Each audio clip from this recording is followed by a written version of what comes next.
पिछली क्लास में हमने आप लोगों को बताया था वैद्युत रासायनिक सेल। क्या बताया गया था? वैद्युत रासायनिक सेल। वैद्युत रासायनिक सेल हमने बताया था। वैद्युत रासायनिक सेल क्या है? वैद्युत रासायनिक सेल उस निकाय को कहते हैं जिसमें किसी एक इलेक्ट्रोड को या किसी इलेक्ट्रोडों को कॉपर सल्फेट उसी धातु के लवण के विलयन में डुबोया जाता है, या भिन्न भिन्न इलेक्ट्रोडों को भिन्न भिन्न लवण के विलयन में डुबोया जाता है। जैसे मान लीजिए एक जलीय विलयन है किसी साल्ट का, किसी धातु का साल्ट है, मतलब कि धातु का जलीय विलयन है, इसमें एक इलेक्ट्रोड दो इलेक्ट्रोड डुबो दिए गए हैं। या हमने बताया था आप लोगों को क्या है, एक साल्ट ये है और दूसरा साल्ट ये है, दोनों साल्ट में अलग अलग इलेक्ट्रोड डुबोए गए हैं, है ना, और इन्हें किसी न किसी पथ से क्या किया गया है, जोड़ दिया गया है। तो इस प्रकार की युक्ति को कौन सी युक्ति कहा जाता है? वैद्युत रासायनिक सेल कहते हैं। मतलब सेल उस निकाय को कहते हैं जिसमें इलेक्ट्रोडों को एक वैद्युत अपघट्ट के विलयन में, एक वैद्युत अपघट्ट का विलयन का मतलब क्या हुआ, किसी धातु का लवण जिसमें इलेक्ट्रोडों को किसी एक वैद्युत अपघट्ट के विलयन में या अलग अलग वैद्युत अपघट्ट के विलयन में डुबोया जाता है, तो इस युक्ति को वैद्युत रासायनिक सेल कहा जाता है। वैद्युत रासायनिक सेल के बारे में हमने बताया था। वैद्युत रासायनिक सेल दो प्रकार का हमने बताया था। पहला बताया था हमने आपका वैद्युत अपघटनी सेल। वैद्युत अपघटनी सेल के बारे में बताया था, मतलब कि ऐसा सेल जिसमें वैद्युत अपघटन की प्रक्रिया कराई जाती है। तो इस प्रकार के सेल को हम कौन सा सेल कहते हैं? वैद्युत अपघटनी सेल कहा जाता है। वैद्युत अपघटनी सेल में हमने बताया था बाह्य स्रोत से हमें विद्युत ऊर्जा देनी पड़ती है, और ये भी हमने बताया था वैद्युत अपघटनी सेल में एनोड धन ध्रुव होता है जबकि कैथोड ऋण ध्रुव होता है। इतना बता दिया था हमने वैद्युत अपघटनी सेल में। दूसरा हमने बताया था आपको कौन सा होता है, गैल्वनी सेल। गैल्वनी सेल के बारे में हमने बताया था गैल्वनी सेल एक ऐसा सेल होता है जिससे हमें वैद्युत ऊर्जा की प्राप्ति होती है, जिससे हम वैद्युत ऊर्जा की प्राप्ति करते हैं। और हमने इसमें भी बताया था कि गैल्वनी सेल में क्या होता है, एनोड ऋण ध्रुव होता है जबकि कैथोड क्या होता है, धन ध्रुव होता है। गैल्वनी सेल के बारे में हमने बताया था कि इसे दो प्रकार से विभाजित किया जा सकता है। एक तो हमने बताया था प्राथमिक सेल। कौन सा बताया था हमने? प्राथमिक सेल, प्राइमरी सेल।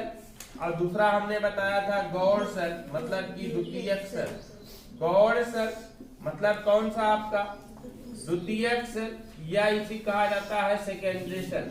प्राथमिक सेल के बारे में हमने बताया था कि एक प्रकार का ऐसा सेल होता है जिसे पुनः चार्ज नहीं किया जा सकता है, जबकि सेकेंडरी सेल अर्थात गौड़ सेल में हमने बताया था कि एक प्रकार का ऐसा सेल होता है जिसे पुनः चार्ज किया जा सकता है विपरीत दिशा में विद्युत धारा प्रवाहित करके।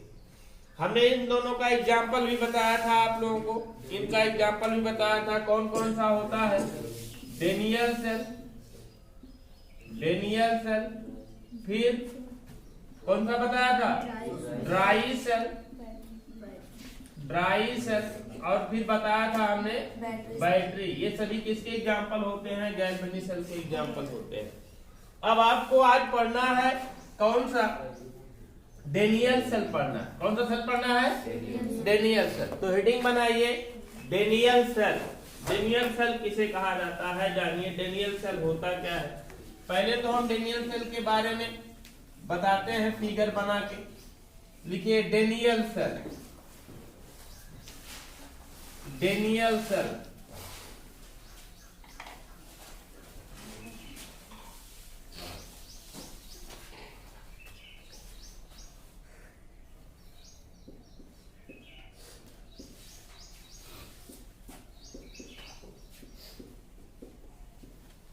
डेनियल सेल किसे कहते हैं? देखिए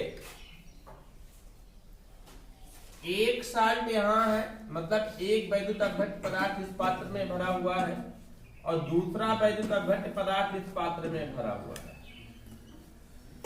इसमें भरा हुआ है क्या? Zinc sulphate. क्या भरा हुआ है यहाँ पर? Zinc sulphate. ZnSO4 solution, zinc sulphate भरा हुआ है। और यहाँ पर जो डब की गई है वो भी किसकी? जिंक इलेक्ट्रोड बनाया गया है। और यहाँ पर भरा हुआ है क्या आपका? Copper sulphate. क्या? CuSO4 copper sulphate. और यहाँ पर किसके? कॉपर की छड़ डब की गई है, डुबोई गई है ना? अब देखिए, एक अर्ध सेल आपका यहां बन गया है और दूसरा अर्ध सेल आपका यहां बन गया है। बना है कि नहीं? मतलब कि जिंक डुबोया गया है किसमें? कॉपर में। जिंक सल्फेट में, ZnSO4 में। और कॉपर की छड़ को डुबोया गया है किसमें? CuSO4 कॉपर सल्फेट के विलय में। और दोनों को एक साल्ट ब्रिज के द्वारा क्या किया गया है? जोड़ दिया गया। एक साल्ट ब्रिज के द्वारा दोनों क्या किया गया है भैया? जोड़ दिया गया है। एक साल्ट ब्रिज के द्वारा दोनों को जोड़ दिया गया है। और फिर क्या किया गया है? क्या किया जाता है इसमें? दोनों इलेक्ट्रॉनों को बाह्य परिपथ से क्या कर देते हैं? जोड़ देते हैं। बाह्य परिपथ से दोनों इलेक्ट्रोडों को जोड़ देते हैं। गैल्वेनोमीटर लगा होता है। तो इसमें क्या होती है? वैद्युत धारा प्रवाहित होने लगती है। वैद्युत धारा प्रवाहित होने लगती है। ये साल्ट ब्रिज जो होता है, ये होता है आपका पोटेशियम क्लोराइड या सोडियम क्लोराइड का विलयन, जो इस परिपथ को क्या करता है? पूर्ण करता है। इस परिपथ को क्या कर रहा है? पूर्ण करता है। तो इस प्रकार के सेल को कौन सा सेल कहते हैं? डेनियल सेल कहते हैं। क्या कहते हैं हम इसे? डेनियल सेल कहते हैं। डेनियल सेल में क्या होता है? जिंक इलेक्ट्रोड पर जिंक परमाणु इलेक्ट्रॉन त्यागते हैं। क्या करते हैं? इलेक्ट्रॉन त्यागते हैं। जब इलेक्ट्रॉन त्यागा जाएगा तो Zn gives out Zn2 positive plus 2 electron निकलेगा। और जब इलेक्ट्रॉन त्यागा जाएगा तो कौन सी प्रक्रिया होगी? ऑक्सीकरण की प्रक्रिया होती है। कौन सी प्रक्रिया होती है? ऑक्सीकरण की प्रक्रिया होती है। ऑक्सीकरण होता है। और होता कहां पर? ये होता है किस पर? एनोड पर। किस पर होता है? एनोड पर। जबकि कैथोड पर क्या होता है? कैथोड पर क्या होता है? कैथोड पर ये होता है कि copper Cu2 positive ion, Cu2 positive ion क्या करते हैं? इलेक्ट्रॉन एक्सेप्ट करके इस कॉपर पर जाकर के, कॉपर की छड़ पर जाकर के निक्षेपित हो जाते हैं। अर्थात Cu2 positive plus 2 electron gives out क्या बन जाता है? Cu। कौन सी प्रक्रिया होती है? अपचयन की प्रक्रिया होती है। और ये होता किस पर है आपका? कैथोड पर। किस पर क्या होता है? कैथोड होता है। और आपको पता होना चाहिए कि यहाँ पर ये कौन सा टर्मिनल होता है? ऋण टर्मिनल बन जाता है। ये कौन सा टर्मिनल होता है? धन टर्मिनल बन जाता है। मतलब ये कौन सा है आपका? एनोड है। ये कौन सा आपका क्या है? आपका कैथोड है। ध्यान दीजिएगा, गैल्वेनी सेल में, डेनियल सेल में एकदम उल्टा होता है ना? और जैसे ही इलेक्ट्रॉन त्यागते हैं, इलेक्ट्रॉन बाह्य परिपथ के द्वारा पहुंचता है का Cu2 पॉजिटिव पर, और Cu2 पॉजिटिव पर पहुंच के इलेक्ट्रॉन एक्सेप्ट होता है। इलेक्ट्रॉन एक्सेप्ट होने के बाद इसका अपचयन हो जाता है ना? और ये क्या है? आपका एक अर्ध सेल है। कौन सा सेल है? अर्ध सेल। कॉपर जिंक की छड़ को जिंक सल्फेट के विलयन में डुबोया गया तो ZnSO4 एक अर्ध सेल। कॉपर सल्फेट के विलयन में कॉपर की छड़ को डुबोया गया तो ये क्या है आपका? ये एक अर्ध सेल है। और दोनों को किसी साल्ट ब्रिज के द्वारा जोड़ दिया गया साल्ट ब्रिज के द्वारा जोड़ दिया गया तो कौन सा सेल बन गया? ये पूर्ण सेल बन गया। कौन सा सेल बन गया? पूर्ण सेल बन जाता है। और देखिए इस इलेक्ट्रोड पर होने वाली अभिक्रिया, ये एक अभिक्रिया हो रही है ना, इस इलेक्ट्रोड पर होने वाली अभिक्रिया मतलब ऑक्सीकरण की अभिक्रिया एक अर्ध अभिक्रिया कहलाती है। कौन सी अभिक्रिया कहलाएगी? ये अर्ध अभिक्रिया कहलाएगी। क्या कहलाएगी आपकी? अर्ध अभिक्रिया। क्योंकि यहाँ पर सिर्फ क्या हो रहा है? इलेक्ट्रॉन त्यागे जा रहे हैं। और ये भी कौन सी अभिक्रिया है? एक प्रकार की अर्ध अभिक्रिया ही है। क्यों अर्ध अभिक्रिया है? क्योंकि यहाँ पर सिर्फ क्या हो रहे हैं? इलेक्ट्रॉन ग्रहण किए जा रहे हैं। और जैसे ही हम दोनों को जोड़ देते हैं और दोनों को इस प्रकार से प्रदर्शित किया जा सकता है। कैसे? Cu2 positive aqueous plus Zn solid. Zn क्या है? सॉलिड। गिव्स आउट, यहाँ पर क्या बन जाएगा? Cu plus Zn2 positive. अब ये हो जाएगा सॉलिड, ये बन जाएगा क्या आपका?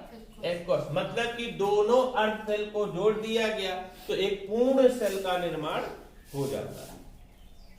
कौन सा सेल बन जाता है? पूर्ण सेल बन जाता है। मतलब कि जिंक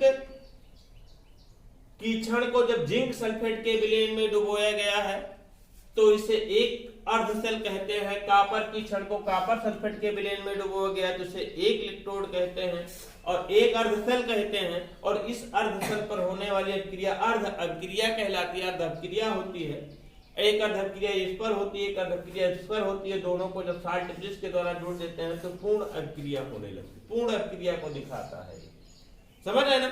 और इसको प्रदर्शित कैसे किया जाता है?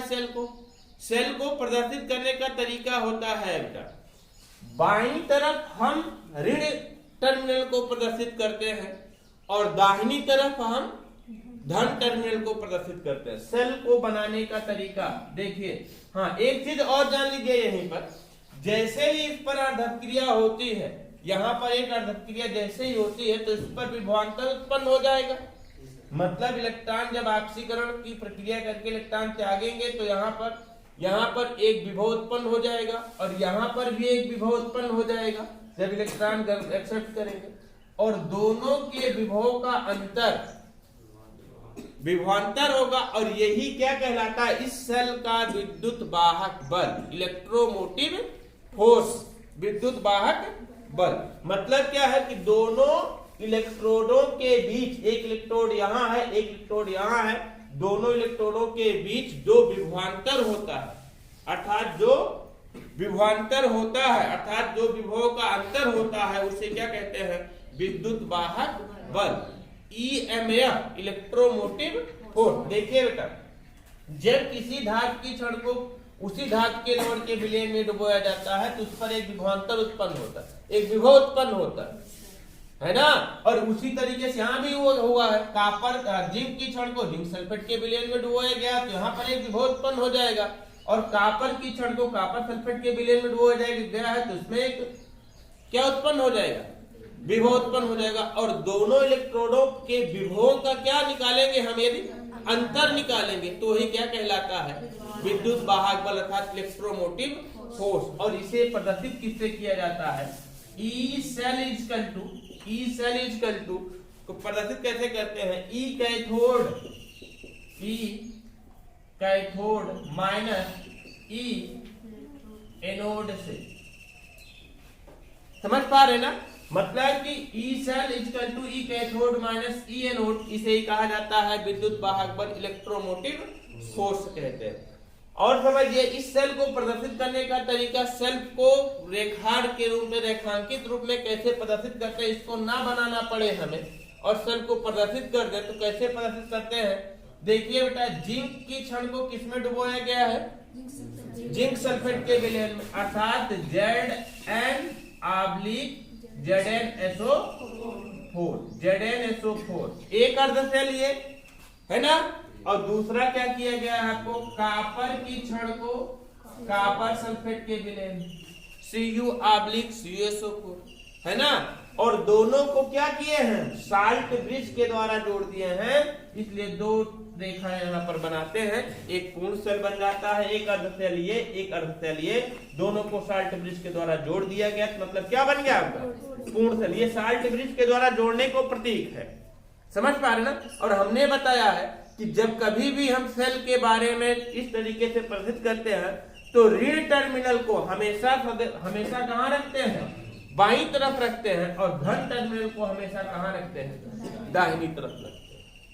समझ रहे हैं ना, ऋण टर्मिनल को हमेशा कहाँ रखते हैं, बाईं तरफ, और धन टर्मिनल को हमेशा कहाँ रखते हैं, दाहिनी तरफ रखते हैं। और इस प्रकार का जो सेल प्राप्त होता है उसे कौन सा सेल कहते हैं, हम डेनियल सेल कहा जाता है। क्या कहते हैं, डेनियल सेल। अच्छा, इसको हम इस तरीके से भी प्रदर्शित कर सकते हैं, अथवा इस तरीके से भी लिखा जा सकता है, कैसे, Zn/Zn2 पॉजिटिव, Zn/Zn2 पॉजिटिव। और फिर यहाँ पर इसको हम इस तरीके से भी प्रदर्शित कर सकते हैं, क्या, Cu/Cu2 पॉजिटिव, Cu/Cu2 पॉजिटिव। और इस तरीके से इसको दोनों को जोड़ा जा सकता है। इसको हम यहाँ से इस तरीके से लिखेंगे बेटा, इस तरीके से लिखेंगे, क्या, Cu/Cu पॉजिटिव, मतलब Cu ये धन टर्मिनल है ना। या इसको हम इस तरीके से भी लिख सकते हैं, इस तरीके से भी लिख सकते हैं। सेल का एक क्या है, प्रदर्शित करने का तरीका है, सेल को प्रदर्शित इस तरीके से किया जाता है। तो लिखिए डेनियल सेल, डेनियल सेल।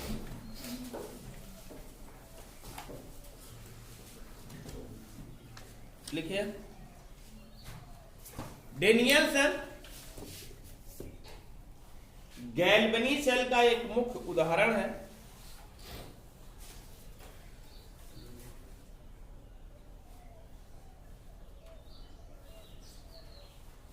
जो हमने बताया है मैं वही लिखा दे रहा हूं, ठीक है। गैल्वनी सेल का उदाहरण है, इसमें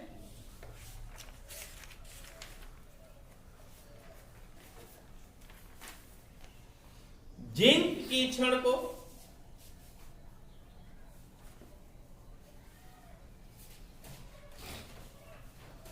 जिंक सल्फेट के विलयन में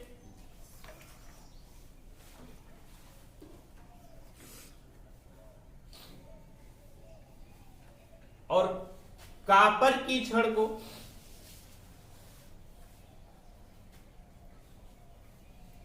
कॉपर सल्फेट के विलयन में,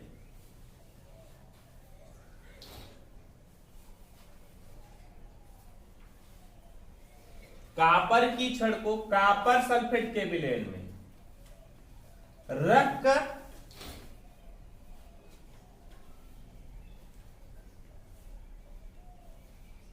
दोनों विलयनों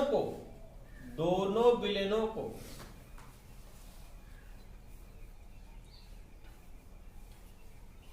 साल्ट ब्रिज के माध्यम से, ये साल्ट ब्रिज है बेटा, साल्ट ब्रिज के माध्यम से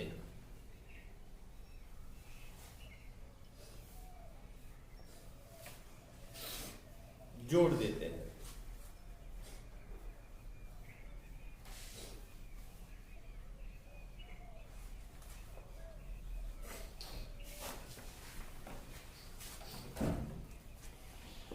डेनियल सेल में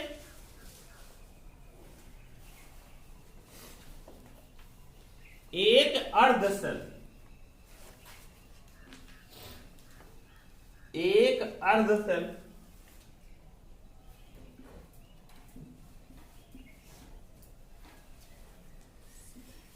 Zn/Znso4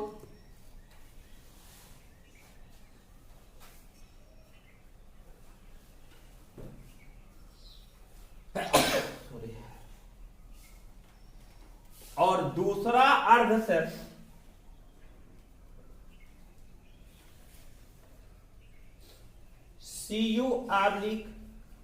Cu/CSO4 होता है।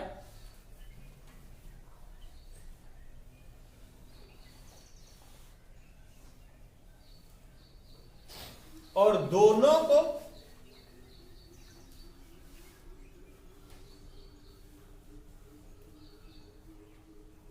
साल्ट ब्रिज के माध्यम से जोड़ने पर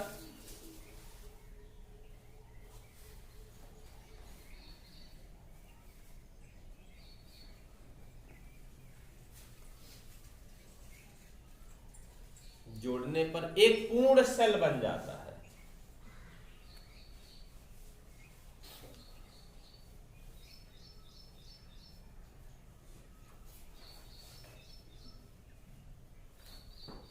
इन इलेक्ट्रॉनों को तार के माध्यम से जोड़ने पर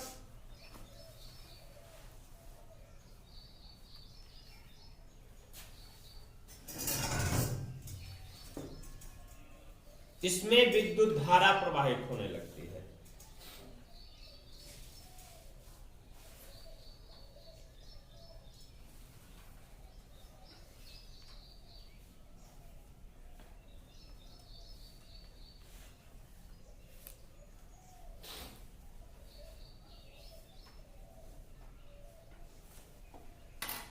क्योंकि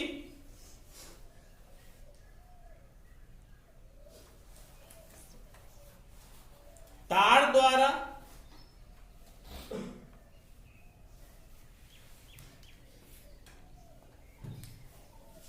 इलेक्ट्रॉन का प्रवाह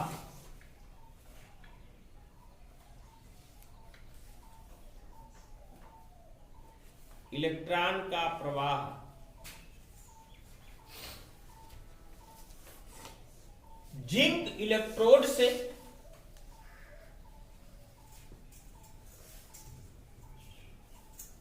कॉपर इलेक्ट्रोड की ओर होता है।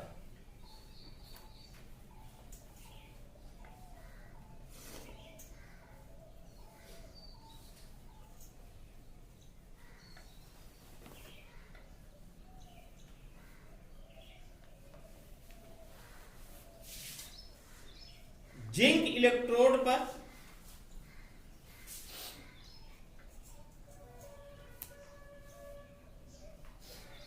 जिंक परमाणु इलेक्ट्रॉन त्याग कर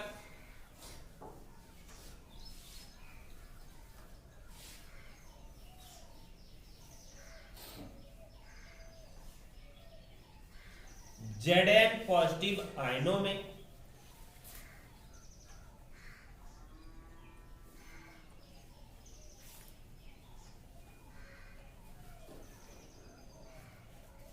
Zn पॉजिटिव आयनों के रूप में विलयन में जाने लगते हैं।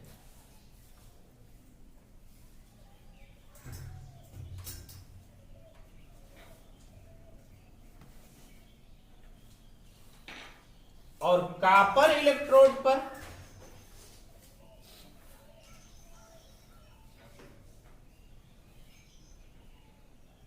विलयन से Cu2 positive ion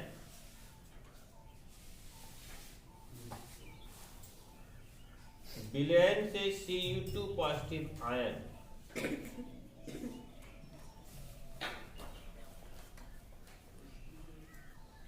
copper electrode पर कॉपर इलेक्ट्रोड से इलेक्ट्रॉन ग्रहण करके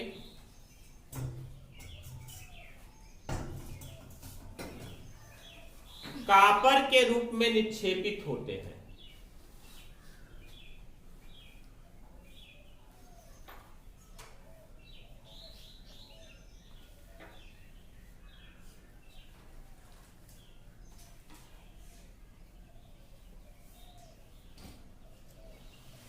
साल्ट ब्रिज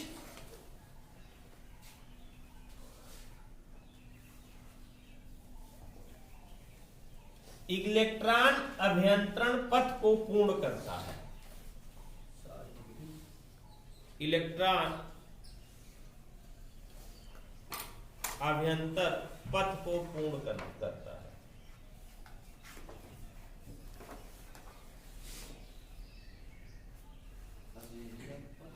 मतलब इलेक्ट्रॉन का एक पथ जो बनता है इसको क्या करता है, ये पूरा करता है।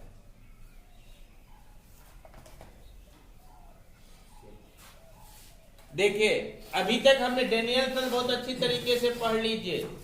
अभी तक हमने जो आपको बताया सिर्फ यही बताया कि जिंक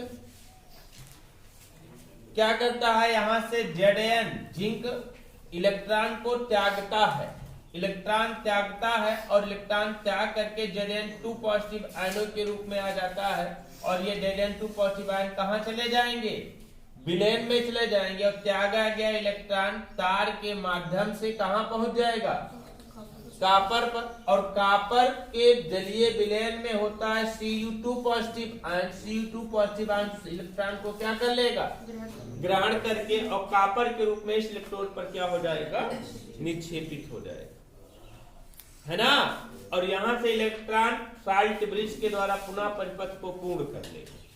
और अभी भी हमने इसके पहले बताया था कि जिंक इलेक्ट्रोड और कॉपर इलेक्ट्रोड के मध्य क्या उत्पन्न हो जाता है, जिंक इलेक्ट्रोड पर कॉपर इलेक्ट्रोड पर विभव उत्पन्न हो जाता है। इन्हीं दोनों इलेक्ट्रोडों के विभवों का अंतर विभवांतर कहलाता है, और इसे क्या कहते हैं, विद्युत वाहक बल। तो लिखिए, कॉपर और जिंक इलेक्ट्रोड के मध्य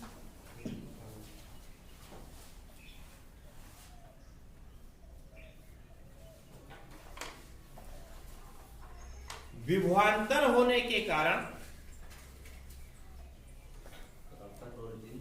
इलेक्ट्रोड के मध्य विभवांतर होने के कारण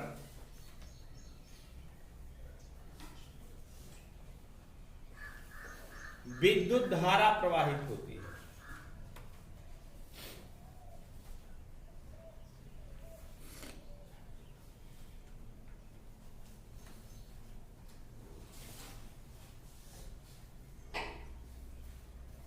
देखिए, सेल के दोनों इलेक्ट्रोडों के मध्य, सेल के दोनों इलेक्ट्रोडों के मध्य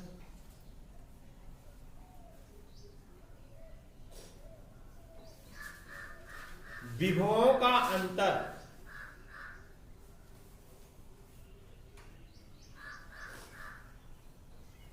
सेल का विद्युत वाहक बल या ई सेल कहलाता है।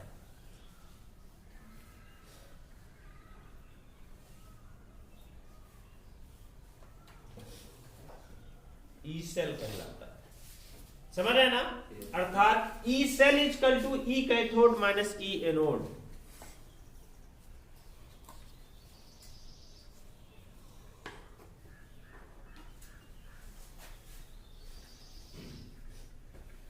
लिखिए, इलेक्ट्रोडों पर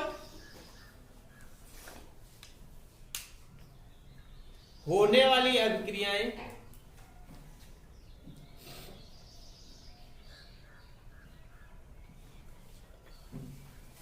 निम्न होती है।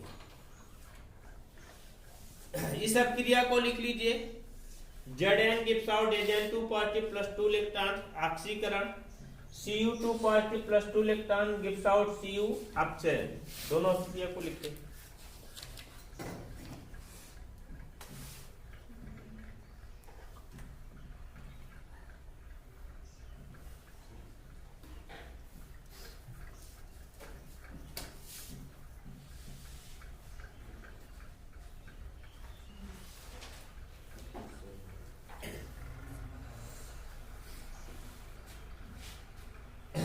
अभिक्रिया है दोनों। लिखिए, सेल की पूर्ण अभिक्रिया निम्न होती है। ये पूर्ण अभिक्रिया लिख लीजिए, सेल की पूर्ण अभिक्रिया निम्न है।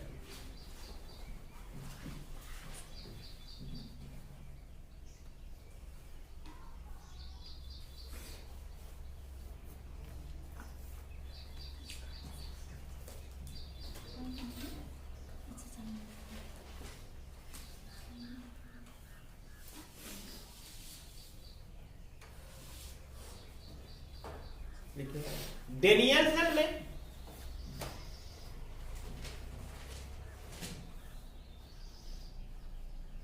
एनोड जिंक इलेक्ट्रोड,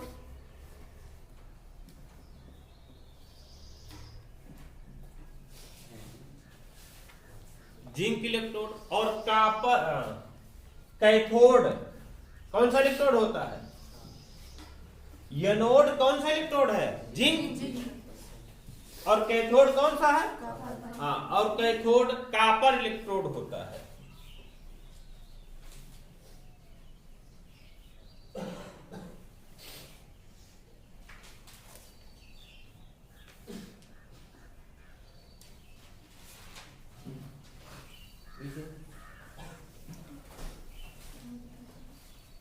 जिंक ऋण ध्रुव होता है,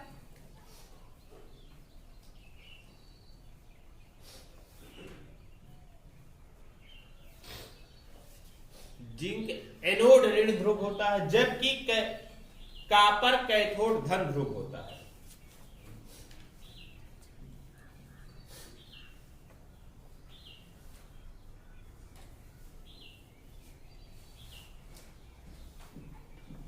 क्योंकि कैथोड पर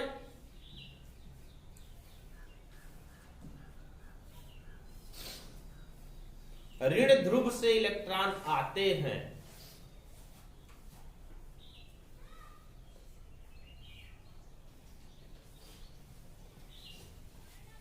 इसको समझ गए ना? ये आपका ऋण ध्रुव होता है, ये आपका धन ध्रुव होता है, क्योंकि इलेक्ट्रॉन यहां से यहां पर आते हैं। लिखिए पूर्ण डेनियल शेल को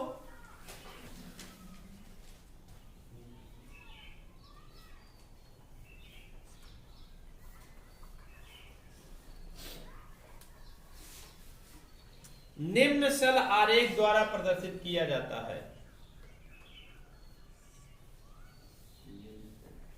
निम्न शेल आरेख द्वारा प्रदर्शित किया जाता है।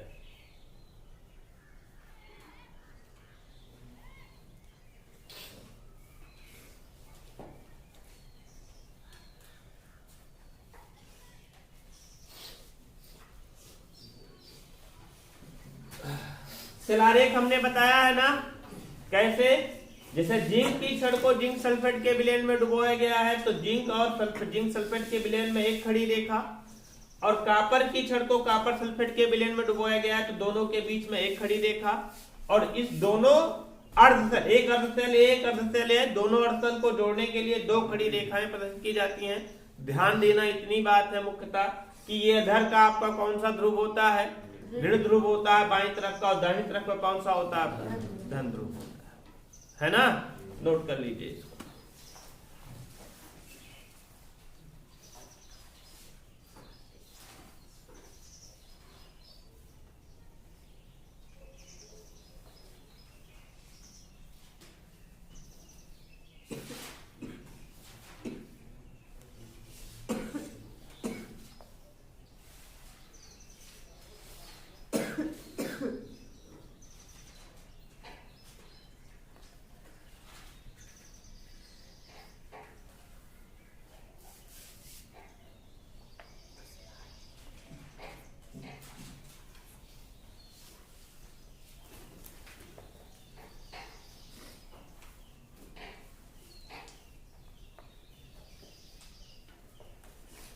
समझ गया इसको? ये तो था आपका डेनियल सेल। आगे पढ़ना आप लोगों को वैद्युत अपघटनी सेल और डेनियल सेल में अंतर। इसको बना लीजिए, हाँ सॉरी, ये फिगर बना लीजिए, आप लोग बना लीजिए, फिगर बना लीजिए।